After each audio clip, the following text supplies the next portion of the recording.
स्वागत है आप सभी का मेरे YouTube चैनल पे जिसका नाम है कंपटीशन विद टीएस। उम्मीद करता हूँ आप सभी लोग अच्छे होंगे और इस वीडियो को भी यानी जो इन वोकैब सेशंस को भी एंजॉय कर रहे होंगे और अपने वोकैब्स पावर को भी बढ़ा रहे होंगे। ठीक है, और जितने भी हमने पीछे वोकैब्स कर लिए हैं उनका भी रिवीजन आपने लगा लिया होगा, ऐसे मैं उम्मीद करता हूँ, क्योंकि बस मेरे पास उम्मीद करने के अलावा और कोई चारा है नहीं। ठीक है, तो सारा का सारा आपके ऊपर डिपेंड है कि आप किस तरीके से मेहनत कर रहे हैं। जो हम बता रहे हैं, जो मैं बता रहा हूँ, आप उसे कर रहे हैं या नहीं कर रहे हैं, ये आपके ऊपर डिपेंड करता है। ठीक है, मेरा काम था बताना, बाकी it is up to you. ठीक है, पूरा का पूरा आपके ऊपर है। ठीक है, मैं अपनी तरफ से डेली के डेली वोकैब सेशंस आपके सामने ला रहा हूँ, तो आपको पता ही है मेरे तरफ से कोई कमी नहीं है।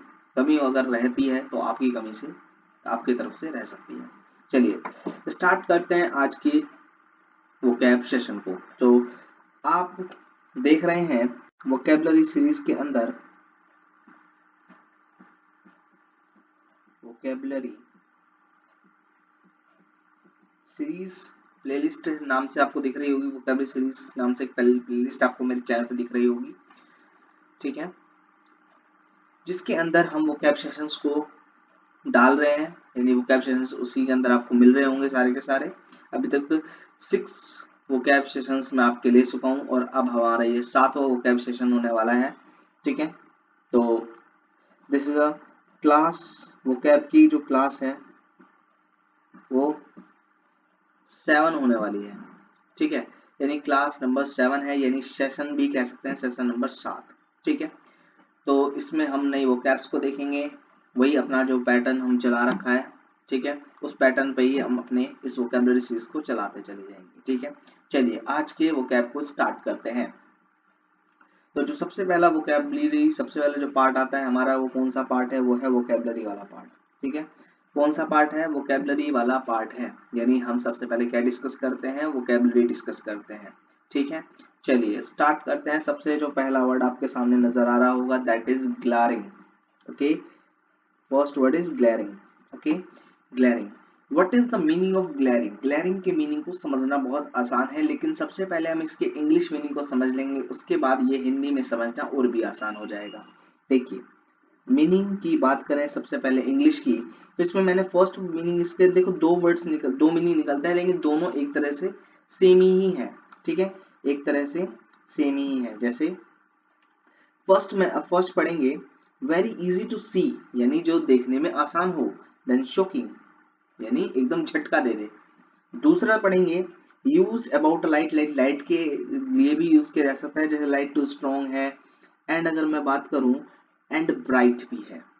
ठीक है, अभी हमने इंग्लिश का मतलब पढ़ा है, इसमें ग्लारिंग का मतलब इंग्लिश में हमें पता चला, very easy to see, shocking, used about a light to strong और ब्राइट। ठीक है, हिंदी में समझते हैं। वेरी इजी टू सी यानी ग्लारिंग का मतलब होता है, अगर यहां से देखा जाए तो इसका मतलब निकलता है स्पष्ट से। ठीक है, किससे निकलता है? स्पष्ट से। एक मिनट रुकिए, मैं सही से लिखूं। स्पष्ट से इसका मीनिंग निकलता है। ठीक है, एक मिनट रुकिए, सारा का सारा मुझे दोबारा से लिखना पड़ेगा।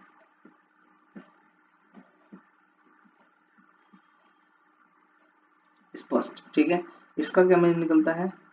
स्पष्ट। ठीक है, क्या निकलता है? स्पष्ट। पहला मीनिंग स्पष्ट निकलता है, जैसे हमने देखा very easy to see. Next बात करते हैं, यूज्ड अबाउट अ लाइट की बात करें तो इसको ही हम कह सकते हैं चकाचौंध। क्या कह सकते हैं? चकाचौंध। चकाचौंध। ठीक है, क्या कहेंगे? चकाचौंध। ठीक है, क्या कहेंगे?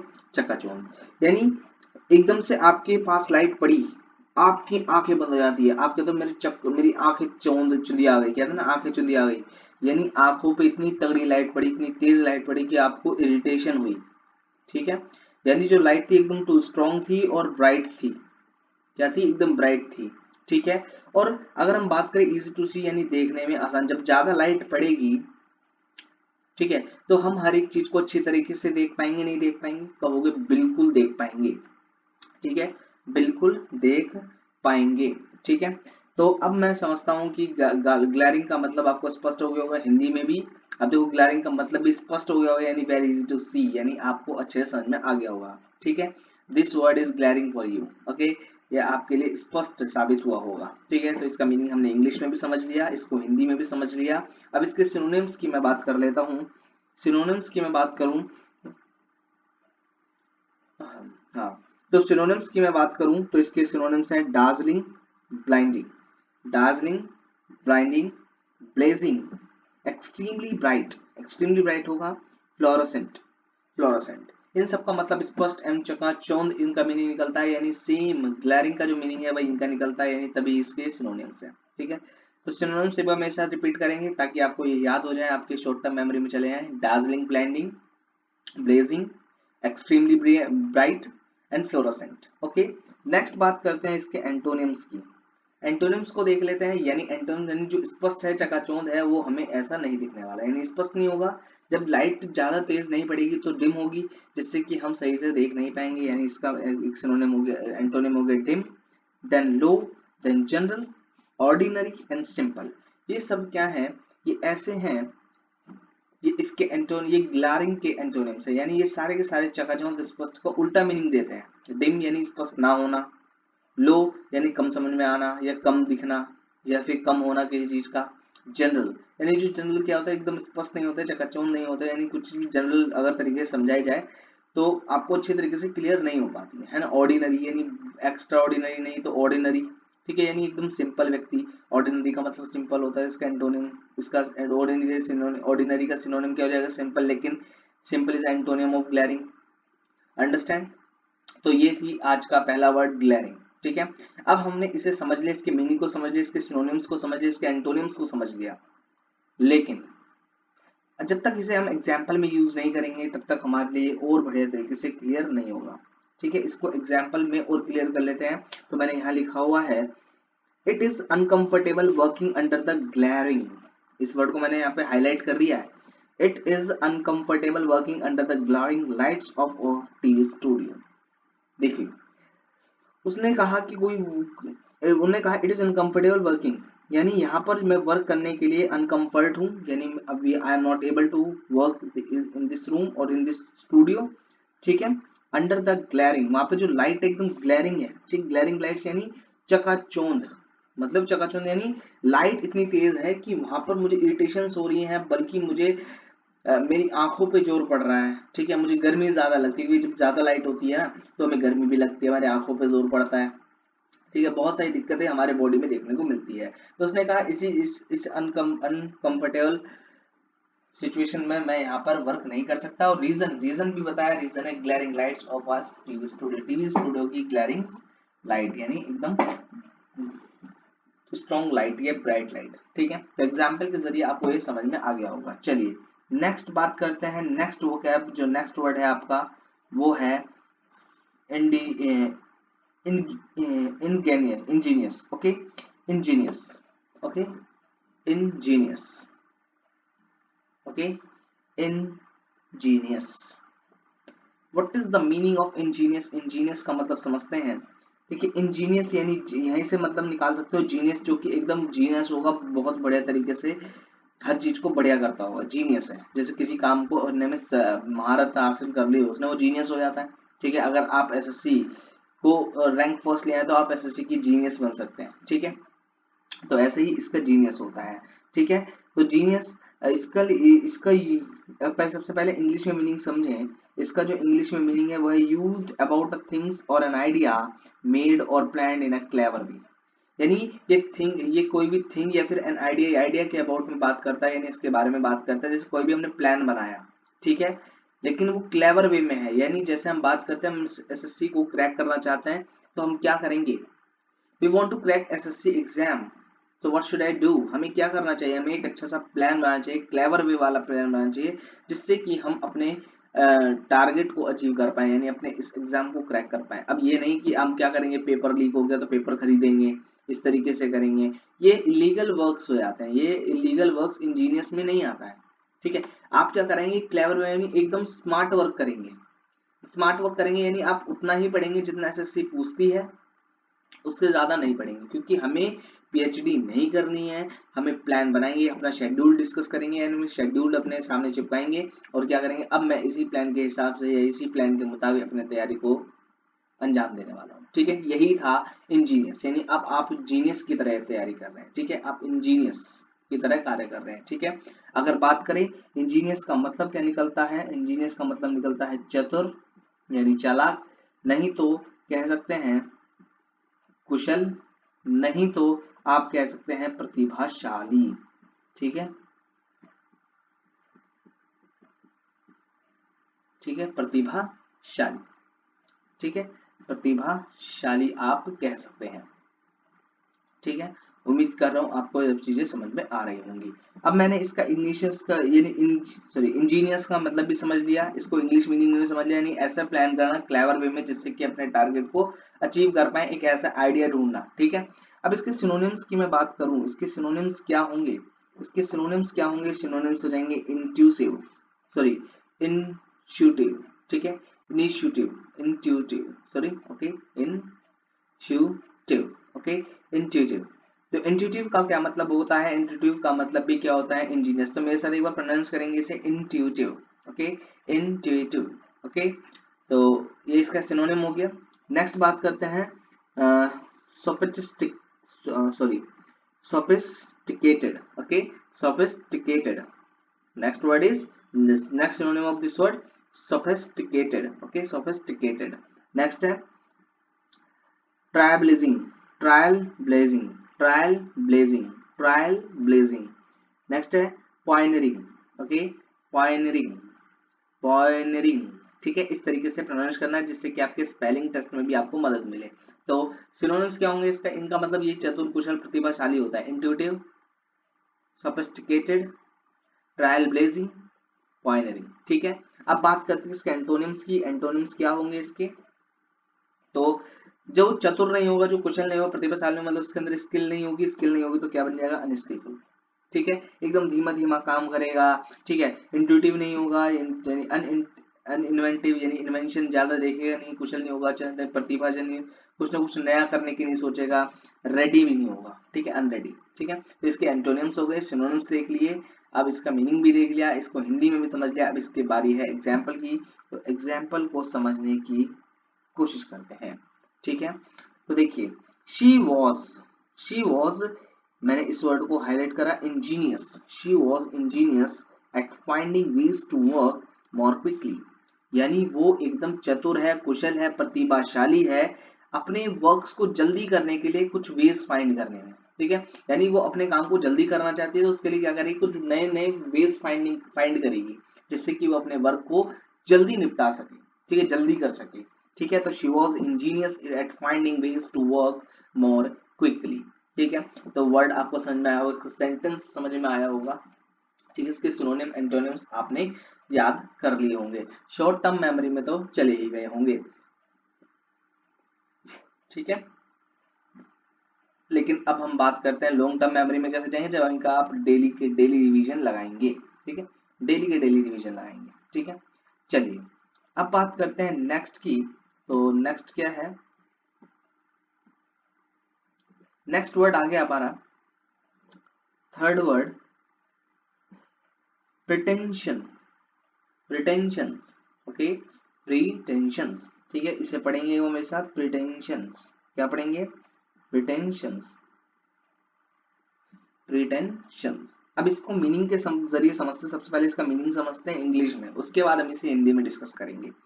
तो देखिए, हिंदी में, सॉरी, इंग्लिश में बात करें तो क्या है, trying to appear more serious, trying to appear more serious और important than you really are, trying to appear more serious और important than you really are, यानी आप ट्राई कर रहे हैं सीरियस दिखने के लिए, इंपॉर्टेंट दिखने के लिए, जिससे कि तुम ऐसे हो नहीं, बस तुम ट्राई कर रहे हो, जैसे आप रियल में दिखते हो वैसे आप नहीं दिखने की कोशिश कर रहे, आप उससे आप अपने आप को दिखावा करने की कोशिश कर रहे हैं। जैसे आपने देखा होगा कि घर में जब मम्मी आती है हमें रूम में, तो हम पढ़ते हुए नहीं दिखते, तो कभी कभार क्या करते हैं, हम हर बार ऐसे ही करते हैं कि यानी पढ़ते हुए नहीं दिखते, तो हम क्या करते हैं, दिखावा करने की कोशिश कर देते हैं कि यानी मम्मी आएगी और यानी कोई भी फैमिली मेंबर आएगा हमें देखेगा तो हम तो सिर्फ बुक खोले बैठे रहेंगे, हमें तो कुछ नहीं करना, यानी हम दिखावा करेंगे, हमें होने लगेगा कि सीरियस होकर पढ़ाई कर रहा है बंदा, बढ़िया तरीके से पढ़ रहा है, उसे डिस्टर्ब ना करना चाहिए, है ना। तो trying to appear more serious और important than you really are, यानी जितने जैसे तुम हो उससे अलग दिखने की कोशिश करना, सीरियस दिखने की कोशिश करना, इंपॉर्टेंट दिखने की कोशिश करना, दैट इज अ प्रिटेंशंस।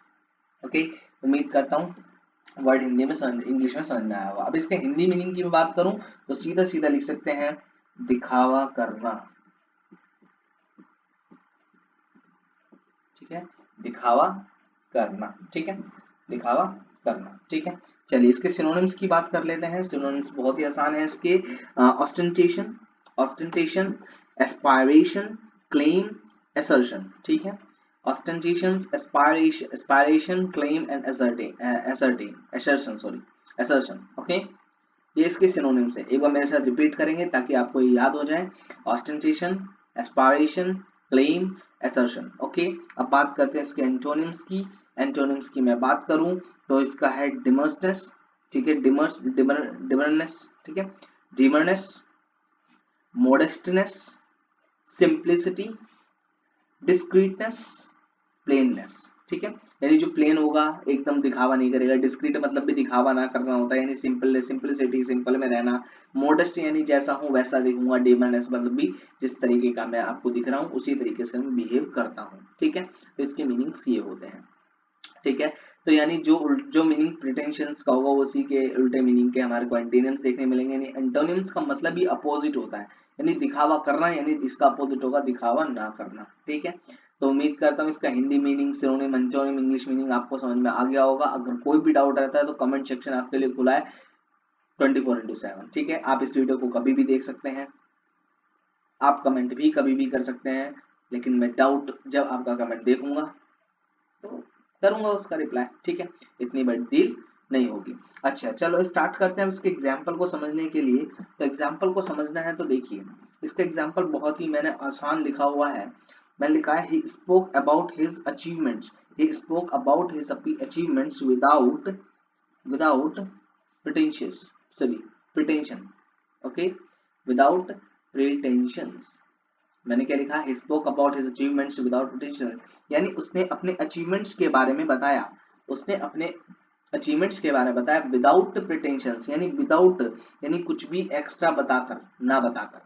जैसे कहते हैं ना, अगर हम अपने अचीवमेंट्स के बारे में बताएं तो कुछ नया कुछ चीज एक्स्ट्रा ऐड कर दे, जो चीज हमारे अचीवमेंट्स में ऐसा कुछ हुआ भी नहीं। जब हमने अचीवमेंट्स गेट करी तो उस दौर का जो पूरा सफर था, जर्नी थी, उसके अंदर जो हुआ उसको और बढ़ा चढ़ाकर बताना, यानी दिखावा करना, ठीक, ऐसा हुआ लेकिन ऐसा नहीं हुआ। तो उसी ने अपने अचीवमेंट्स को बताया, लेकिन विदाउट प्रिटेंशन यानी विदाउट दिखावा करके, जैसा हुआ सिंपल उसी तरीके से बता दिया।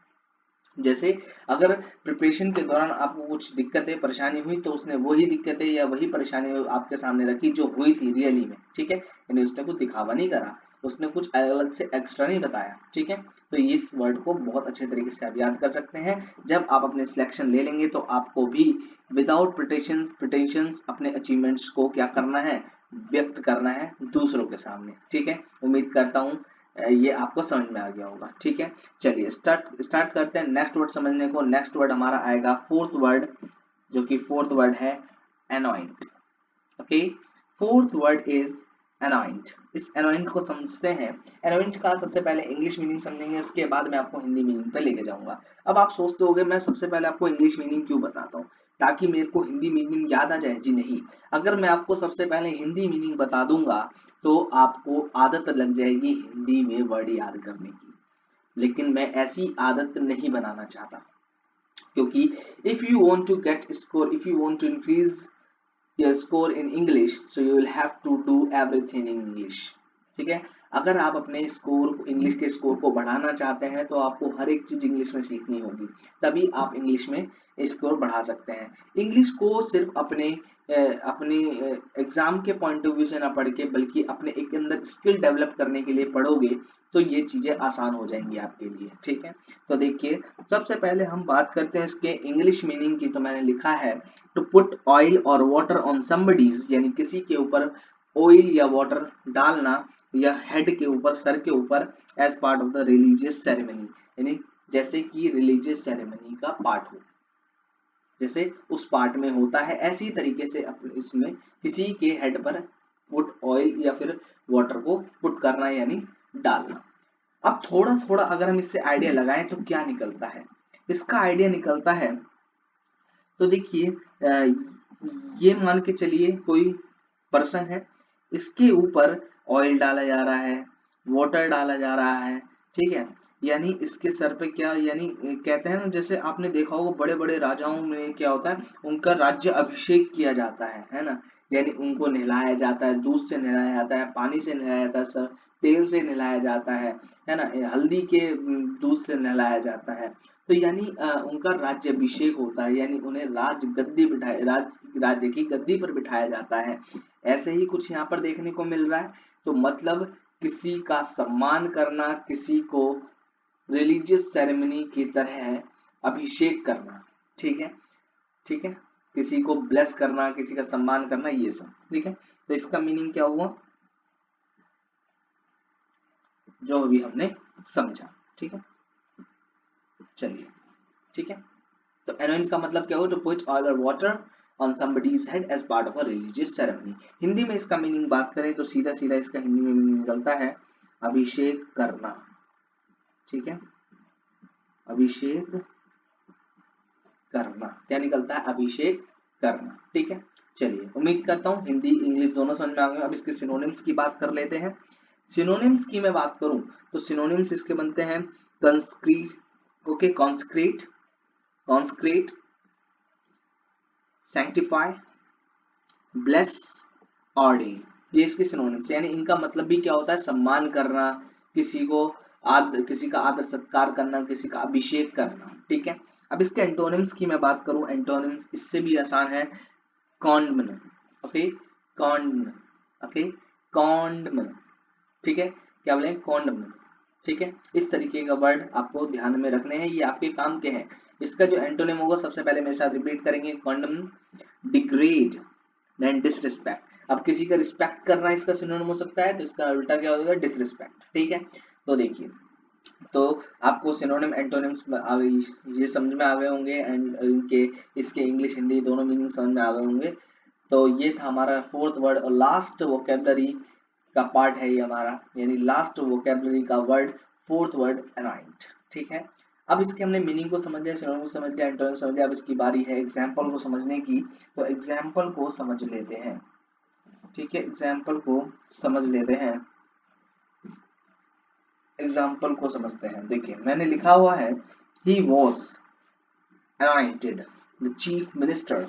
जो चीफ मिनिस्टर की जो गद्दी होती है उस पर किसे anoint किया गया है, चीफ मिनिस्टर, उसे, यानी वह कोई होगा, उसे चीफ मिनिस्टर की गद्दी पर या उसके पद पर anoint किया गया है, यानी उसका अभिषेक किया गया है, उसको रिस्पेक्ट दी गई है, उसे वहां बैठाया गया है। ठीक है, तो उम्मीद करता हूँ ये सारे एग्जाम्पल भी आपको समझ में आ गए होंगे, पूरे के 4 वर्ड्स हमने देखे वो भी समझ में आ गए होंगे, मीनिंग भी समझ में आए होंगे, उसके एंटोनिम्स एंड सिनोनिम्स भी आपके सामने मैंने रखे, वो आपको समझ में आ गया होगा। अब बारी आती है किसकी, अब बारी आती है नेक्स्ट की। नेक्स्ट है हमारे one word substitution. Okay, one word substitution जो कि बहुत ही आसान है। ठीक है, बहुत ही सिंपल वर्ड्स हैं, सबको पता रहती है, नहीं पता हो तो याद कर लेना, पता हो तो अपने अंदर कॉन्फिडेंस को बढ़ा लेना। ठीक है, कि ये वर्ड्स मुझे भी आते हैं। ठीक है, तो चलिए देखिए, सबसे पहला जो वर्ड है वो है एडिबल। क्या है, एडिबल। एडिबल का मतलब क्या होता है, एडिबल का मतलब होता है समथिंग दैट इज सुटेबल और सेफ टू ईट, यानी जो भी आप खाना, ये आपके सामने खाना रखा है, अगर आप इसे, ये खाने योग्य है तो आप इसे खा सकते हैं, मतलब that food is edible for you, यानी ये जो आपके सामने खाना रखा है अगर ये खाने योग्य है तो this is edible for you, this food is edible for you, यानी ये खाना आपके सामने एकदम सेफ है, सुटेबल है, खाने योग्य है। ठीक है, तो एडिबल का मतलब ये होता है। ठीक है, अगर बात करें एकम्प्लाइज, एकम्प्लाइज का मतलब क्या होता है, इस एकम्प्लाइज का मतलब होता है पार्टनर इन क्राइम, यानी सहकर्मी, यानी सहपाठी, पाठी नहीं सह, यस यूं से सहायक, ठीक है। जैसे कोई कोई आदमी है, ठीक है, मान के चलिए ये आदमी है, ये इस घर में चोरी करने जा रहा है, उसको रास्ते में एक बंदा और मिल गया, ठीक है, एक बंदा और मिल गया, इसने कहा चल मेरे साथ चोरी कर, आधा आधा बांट लेंगे, यानी इसने इसका साथ दिया और इस घर में दोनों ने क्या करी, चोरी करी, ठीक है।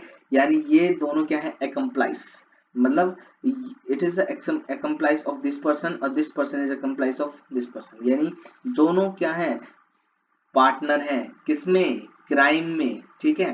तो दोनों क्राइम करने, जो क्राइम उन्होंने करा, दोनों इस क्राइम में पार्टनर है, इसका मतलब होता है both are accomplice in this case, ठीक है, दोनों ही पार्टनर है इस क्राइम में, ठीक है, इस केस में, ठीक है। तो उम्मीद करता हूँ आपको ये समझ में आ गया होगा। अब बात करते हैं नेक्स्ट की। नेक्स्ट हम देखेंगे मिस स्पेल्ड वर्ड से, मिस स्पेल्ड वर्ड देखेंगे, यानी आपके सामने क्वेश्चन नंबर 1 है, क्वेश्चन नंबर 2 है, आपको दे रहा हूं मैं 1 मिनट, ठीक है, 1 मिनट मैंने आपको दिए और 1 मिनट आपको देने के बाद आपको इसमें से सही आंसर सिलेक्ट करना है। चलिए, your time has been started, your time has started, sorry, okay।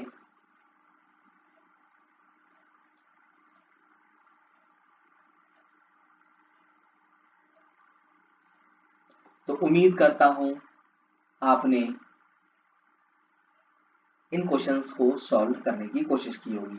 तो आपको क्या करना है, आपको कुछ नहीं करना, आपको इनमें से करेक्ट स्पेलिंग वाले वर्ड्स को सिलेक्ट करना है, ठीक है। तो देखिए, सबसे पहला क्वेश्चन नंबर 1 देखते हैं, इसके अंदर कौन सा वर्ड सही होगा। तो इसके अंदर जो आपका वर्ड होगा वो होगा कोहसिव, ठीक है, क्या है, कोहसिव, ओके, कोहसिव। तो सिव का मतलब SIV होता है, तो डबल SIV आएगा नहीं, और डबल SIV यहाँ भी गलत हो जाएगा। यहाँ कोहसिव ये कोई वर्ड नहीं होता है, तो बचा ये वर्ड राइट है, ठीक है, ये वर्ड एकदम करेक्ट है। अब इसका मीनिंग और समझ लेते हैं, इसका मीनिंग समझ लेंगे तो हमारे लिए और भी बढ़िया मजा आ जाएगा, है ना। इसका मतलब क्या होता है, parts that fit together well and form united whole. यानी देखो ध्यान से समझो, इसका मैंने इंग्लिश में बताया, इंग्लिश में आप लिखना चाहो तो लिख लेना, मैं एक बार रिपीट कर दूंगा अभी, लेकिन सबसे पहले इसे हिंदी में समझने की कोशिश करो। इंग्लिश में मैंने आपको समझाया, हिंदी में समझ लोगे तो इंग्लिश में भी अपने को आप समझ में आ जाएगा, ये मैं कह रहा हूँ। देखिए, कोई भी पार्ट्स है, ठीक है, जैसे ये पार्ट है, ये पार्ट है, ये पार्ट है और ये पार्ट है, ठीक है, ये 4 पार्ट है, या मान के चलिए, और ये भी पार्ट है, ठीक है, ये आपके सामने 6 पार्ट है, ठीक है। आपको क्या करना है, मतलब ये 6 पार्ट अलग अलग पार्ट है, ठीक है, लेकिन अगर हम इन्हें जोड़ देते हैं आपस में, इन्हें जोड़ते हैं आपस में, तो क्या होता है, एक यूनाइटेड होल बन जाता है, यानी एक फोटोग्राफ बन जाती है। Puzzle you can say, cohesive यानी पजल, सीधी सी बात, ठीक है, पजल, इसका मतलब होता है पजल, ठीक है। हम इसको क्यों कह सकते हैं, क्योंकि हम हमारे पास एक ही फ्रेम के या एक ही फोटो के कई सारे टुकड़े हैं, जैसे हम देख सकते हैं कई सारे टुकड़े हैं, इन्हीं को आपस में अगर हम जोड़ दें तो हमारी फोटोग्राफ्स बन जाती हैं, यानी एक पिक्चर बन जाती है, that is cohesive, okay, it is cohesive, ठीक है। कोहेसिव समझ में आ गया, यानी जोड़ने वाला, हिंदी में बोले तो जोड़ने वाला, ठीक है, ठीक है, बात समझ में आ गया, यानी it's a game of cohesive, यानी ये जो गेम है, कौन सा गेम है, ये कोहेसिव गेम है, ठीक है। You want to play cohesive game with me, इस तरह के सेंटेंस आप बना सकते हैं, ठीक है। अब बात करते हैं क्वेश्चन नंबर 2 की। तो क्वेश्चन नंबर 2 देखेंगे, इसके अंदर क्या है, सीमेंटिंग, सीमेंटिंग, ठीक है, सीमेंटिंग बनाना है, तो सीमेंटिंग में कौन सा वर्ड इसमें सही होगा, तो देखते हैं। ये सीमांटिंग हो गया तो गलत हो गया, ओके, CIMENT कोई स्पेलिंग, सीमेंट की स्पेलिंग तो ये होती भी नहीं, कीमेंट हो गया है ना, ये भी गलत हो गया। अब सीमेंट, सीमेंट क्या होता है, सीमेंट भी गलत हो गया, बचा है cementing, okay, so this word is right, B option is right, cementing, okay. अब बात करते हैं सीमेंटिंग का मतलब क्या होता है, what is the meaning of cementing. यानी देखिए, अब देखिए ये 2 ईंट है या 4-5 ईंट मैं आपके सामने रख दे रहा हूँ, मान के चलिए 4-5 ईंट है, ठीक है, 4-5 ईंट है। अब 4 ईंट है, 4 ईंटों को आपको एक को इसके ऊपर लगाना है, या फिर मैं आपसे कहूं ये 4 ईंट है, इसके सामने बराबर एक ईंट लगाने के लिए यहाँ ईंट लगानी है। अब इनको आप ईंट तो लगा रहे हो, जोड़ोगे किसकी मदद से, आप जोड़ोगे सीमेंट की मदद से। किसकी मदद से? सीमेंट की। यानी दो ईंटों को जोड़ने का काम कौन करता है? सीमेंट करता है। कौन करता है? सीमेंट करता है। सीमेंट करता है, ठीक है ना। तो इसका मतलब हो गया to join two things together using cement, यानी किसी भी चीज को या दो चीजों को जोड़ना सीमेंट के यूज करके, यानी सीमेंट के द्वारा, ठीक है। चलिए अब बात करते हैं, हमारे लास्ट जो चीज आ रही है वो हमारे ईडियम्स एंड फ्रेजेस है। ईडियम्स और फ्रेजेस के बाद हमारा सेशन खत्म हो जाता है, यानी सेशंस को एंड करने का टाइम आ जाता है। तो चलिए अब इसको देख लेते हैं। सबसे पहली फ्रेज जो आपके पास है, क्लोज एट हैंड। क्या लिखा हुआ है? क्लोज एट हैंड, ठीक है। क्लोज एट हैंड का मतलब होता है, बात करें नियर इन टाइम और प्लेस, यानी आपके पास होना, ठीक है।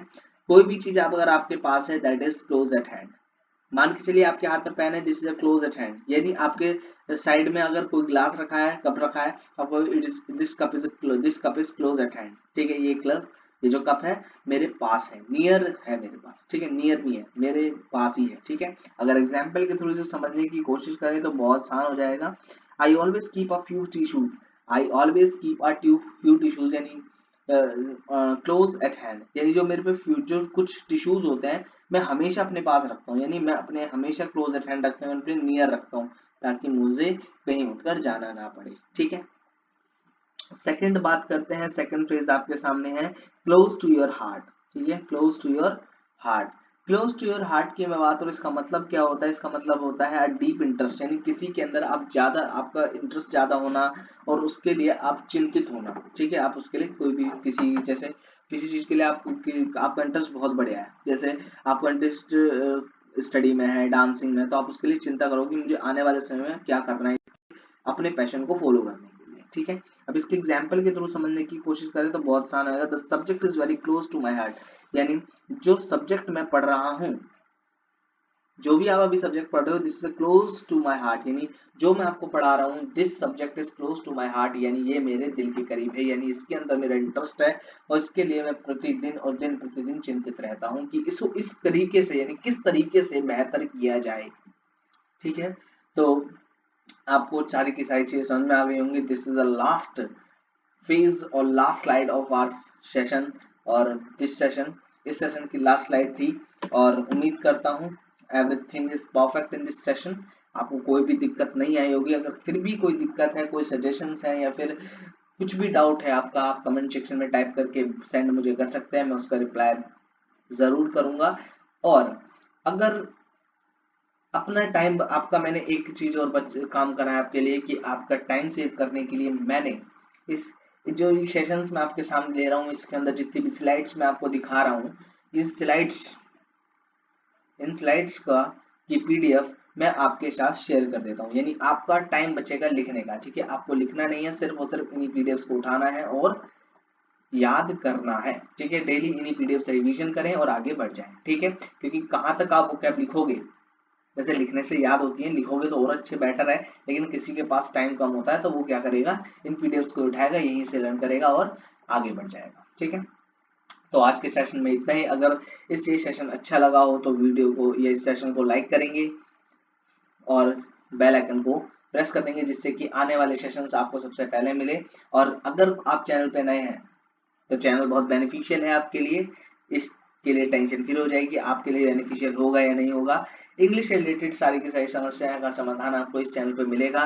और अगर आप नए हैं तो क्या करेंगे, चैनल को सब्सक्राइब बिना करे आप इस सेशन से बाहर नहीं जाएंगे, यानी आप ध्यान रखेंगे कि इस चैनल को सब्सक्राइब करेंगे, जिससे कि आने वाले वीडियोस आपको सबसे पहले और नोटिफिकेशन आपको सबसे पहले मिले, ठीक है।